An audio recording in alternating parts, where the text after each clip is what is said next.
J'ai parlé de beaucoup de héros de l'Afrique, des héros qui se sont battus pour que nous, les Africains, nous soyons respectés, pour que nos pays aient leur indépendance.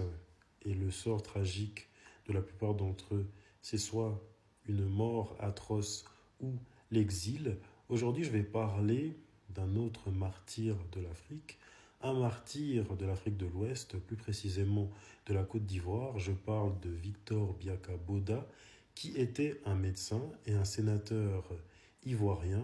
Non seulement c'était un martyr, un héros qui s'est battu pour l'anticolonialisme et il est décédé d'une mort assez mystérieuse. Victor Biaka Boda, né le 25 février 1913 et assassiné le 28 janvier 1950, était un médecin de fonction et ancien sénateur de la Côte d'Ivoire. Il est issu d'une famille de chefs qui ne tiennent pas leur autorité de l'administration coloniale, mais de la tradition guerrière précoloniale.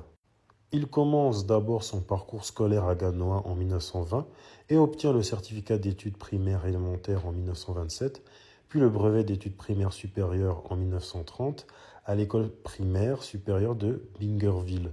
En 1936, il sort de l'école de médecine de Dakar. En 1946, depuis la création de la RDA, Victor milite à leur côté, la RDA qui signifie le Rassemblement démocratique d'Afrique, et leur idée à eux, c'est d'éliminer la soumission et la domination en Afrique noire, et ça va dans le sens des convictions à Victor. En 1947, il est élu sénateur de la Côte d'Ivoire. Néanmoins, en 1949, une catastrophe éclate. Il y a des émeutes qui se passent en Côte d'Ivoire, tout ça à cause du gouvernement français qui est installé en Côte d'Ivoire et qui trouve que le parti de la RDA est trop dangereux. Une année après, une autre catastrophe éclate suite à la dépression, à la grève. Il y a 3 militants de la RDA qui sont fusillés suite à la fusillade de Bouafé, j'espère ne pas avoir prononcé faux. Il y a d'autres militants de la RDA, une centaine au moins, qui sont arrêtés et jetés en prison. Une dizaine meurent, et ça c'était le 21 janvier 1950.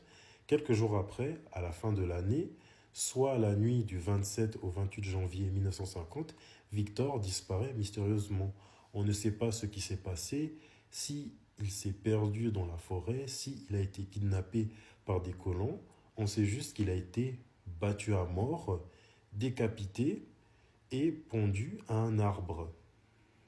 En hommage à lui, qui reste un héros de la Côte d'Ivoire et un martyr, il y a un stade en Côte d'Ivoire qui porte son nom.